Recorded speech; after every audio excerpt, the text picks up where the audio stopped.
Hi everybody. I'm going to read one of my kids when they were younger favorite books. It's called The Cloud Spinner by Michael Catchpole, illustrated by Allison J. Okay, so here we go. There once was a boy who could weave cloth from the clouds. He had a spinning wheel and a loom on top of a hill. As the clouds passed with the whir of the wheel, he would spin them into thread, gold in the morning with the rising sun, white in the afternoon, and crimson in the evening, just as his mother had taught him. Then, with a clickety-clack of his loom, he would weave the thread into cloth. As he worked, he sang a simple tune his mother had taught him. Enough is enough, and not one stitch more. The boy was wise. He spun just enough thread and wove just enough cloth to make 2 scarves. One of pure white he wore over his head when it was hot to protect him from the sun. The other he wore when it was cold. It was a twist and twirl of gold and white and crimson, soft as a mouse's touch and warm as roasted chestnuts. His mother had taught him well. One chilly market day, the boy walked down the hill, a basket in his hand and his scarf around his neck. The market was full of great excitement. The king was on his way. Soon the king rode grandly by, hardly noticing the curtsies and cheers.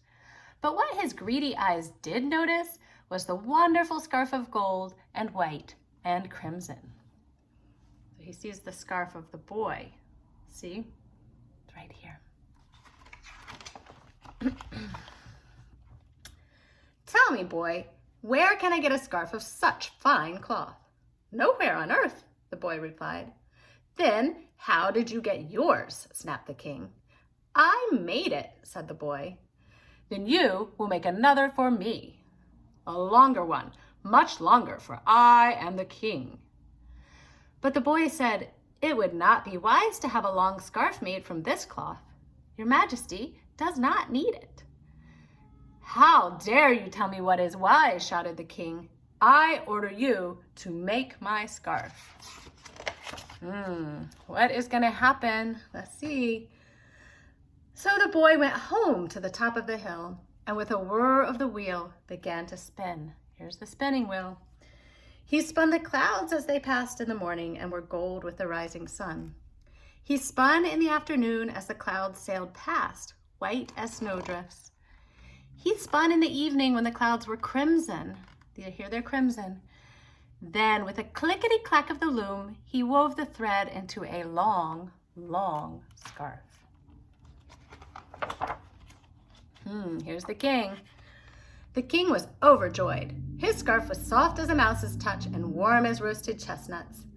Now make me a cloak of this glorious cloth, he ordered, and dresses galore for the queen and my daughter, the princess. But the boy shook his head. It would not be wise to have so many clothes made from this cloth. Your Majesty does not need them. The king's face was a twist of scowls. I want those clothes and I order you to make them. So the boy went home to the top of the hill and with a whir of the wheel began to spin.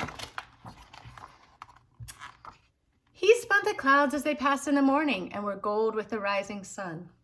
He spun in the afternoon as the clouds sailed past, white as snowdrifts.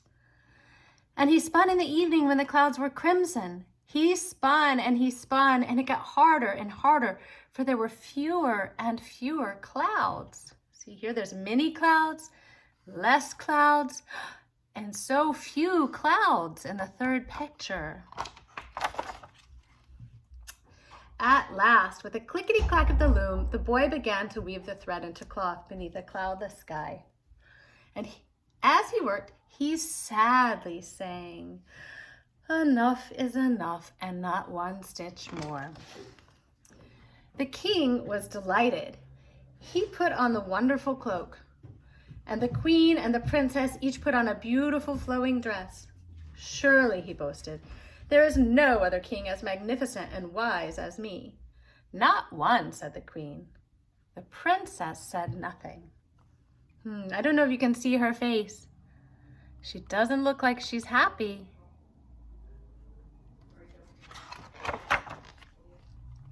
But day after day, as they wore their marvelous clothes, not one drop of rain fell from the cloudless sky. "Your Majesty," pleaded the villagers, "our animals are thirsty and our crops are all dying." "There's nothing I can do," shouted the king, walking this way and that, his cloak trailing behind him. "Why are you moaning to me?" The princess said nothing. But that evening she quietly slipped out of the palace. She wore a simple dress, and in her arms was a bundle, soft as a mouse's touch and warm as roasted chestnuts. She crossed the dry, dusty gardens and the brown fields beyond and climbed to the top of the hill. Stepping forward, she knocked at the boy's door. Is it too late to undo what's been done? Here she is at his door. She carried it up the hill and brought it to his door. The boy smiled and said simply, "There is still time." Do you see what he's doing? Look at the clouds. He's turning the cloth back into clouds. When the king awoke the next morning, he could not find his wonderful cloak. The queen could not find her beautiful dresses. They searched the palace for the clothes that the boy had made, but they were gone.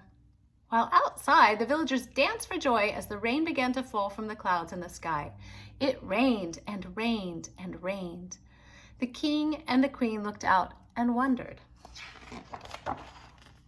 And the princess, with a smile as bright as a rainbow, stood on top of the hill and sang, "Enough is enough, and not one stitch more."